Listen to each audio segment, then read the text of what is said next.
So what I'm doing is trying to get a job. Talking about background history.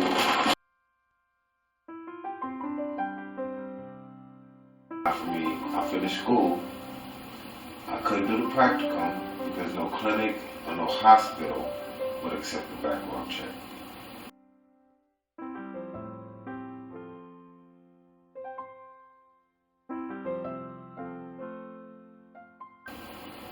Asking for the same things I've been asking.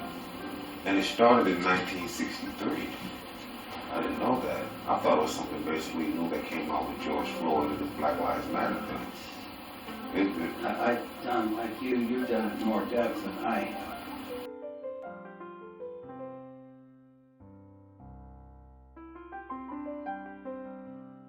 But I just looked it up.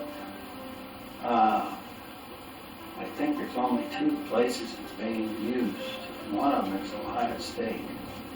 I do not remember the other.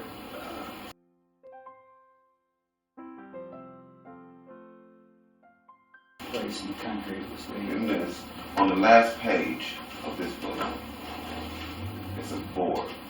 It's a chessboard. It looks like a chessboard. What I did, I want to do a Black History Month presentation. And this February, I want to do a seminar where I have panel speakers, and this is workshop. This board here, I call it the 40 block board, where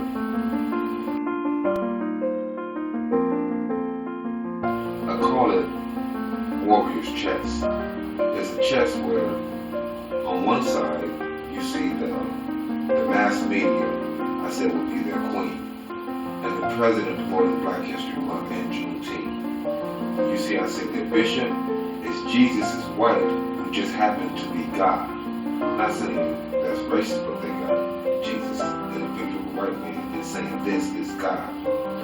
Their night is Black History Month in December. And roots, the rook is blacks were illiterate slaves from roots, from the roots soccer. We were illiterate slaves from Africa. That's the bishop on the king's side. On the queen's side, the church.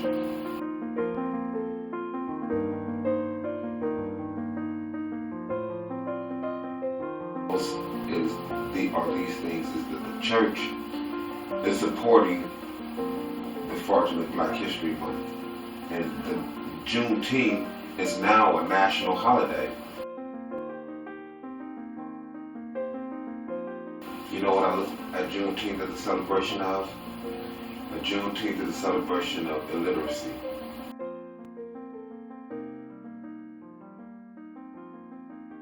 Something that, talk about. That's not a celebration. No. And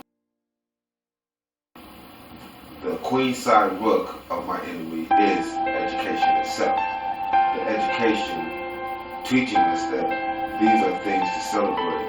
Being slaves, having all of our land taken from us, even any invention, Carter G. Woodson's inventions were all taken from me by the white man.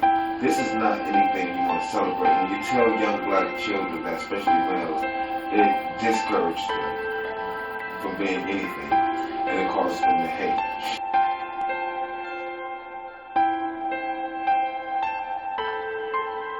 So you see I have the pawns here, the friends and neighbors, the doctors, the KKK, just racists in general, journalists, social services, judges, prosecutors, police officers, and the community centers have all been pawns to these things, to this Black History Month, to this media, this mass media frenzy, to the church promoting this white Jesus.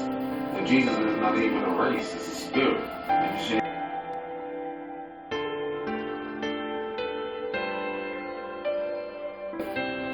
My queen is Alice Haley, sued for Roots being a plagiarism.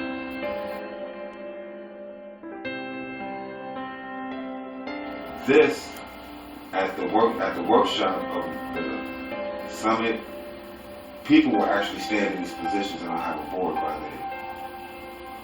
Alice Haley sued for Roots being a plagiarism as a queen to me because Everything that is promoted in the education system about blacks is correlated to groups.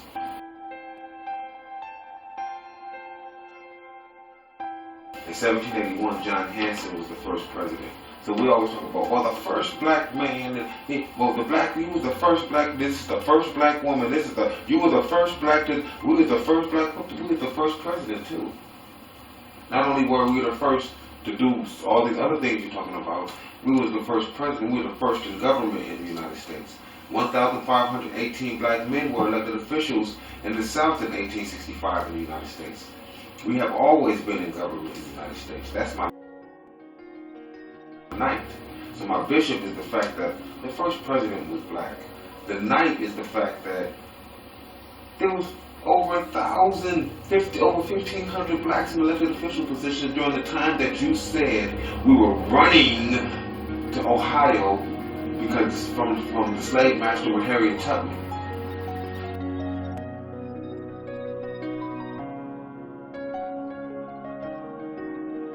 These are the same dates. So what they're saying is, what this proves is Harriet Tubman is a fraud. It's another knife to make fun of the black. You were suppressed by the white man. It's not to make the black man feel bad. It's to make the white man feel superiority. It's a white supremacy move.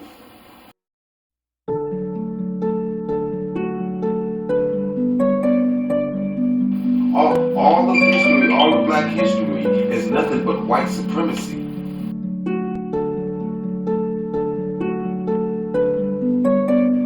Everything about it, if you look at it, because if you look at the truth, there were 1,518 black men in elected official positions in the South. Why isn't that taught? Why didn't you know that? Why did I know that? And that's 1865. We got Black Wall Street in 1920. So from so you got 1781, then you got 1865, and then you got 1920. These, where's the break? Where's the slavery? Where's the illiteracy?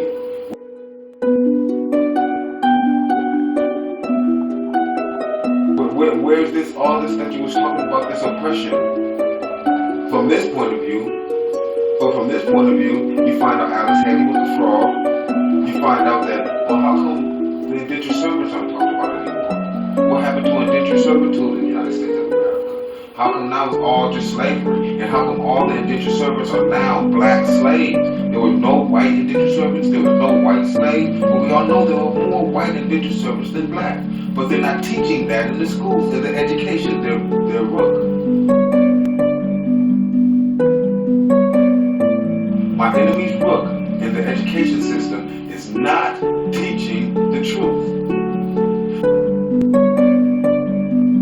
It's a public safety hazard to teach that information when you have on my side, you see in my palms, I got gangs.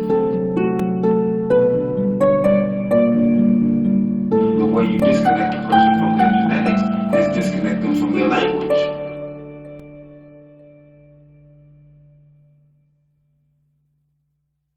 The enemy's hand.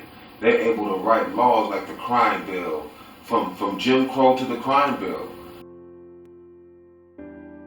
for the laws that are written by the king and promoted by their queen, the mass media.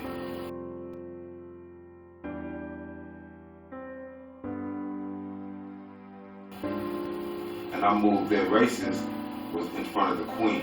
So where you see right here on the board, you see where the KKK at? Yeah. See, it's out of place. The KKK was where their races had moved.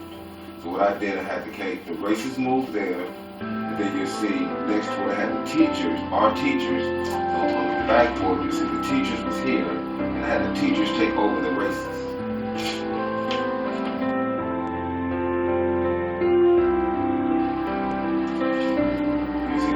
Move one space up and have the teachers take the races.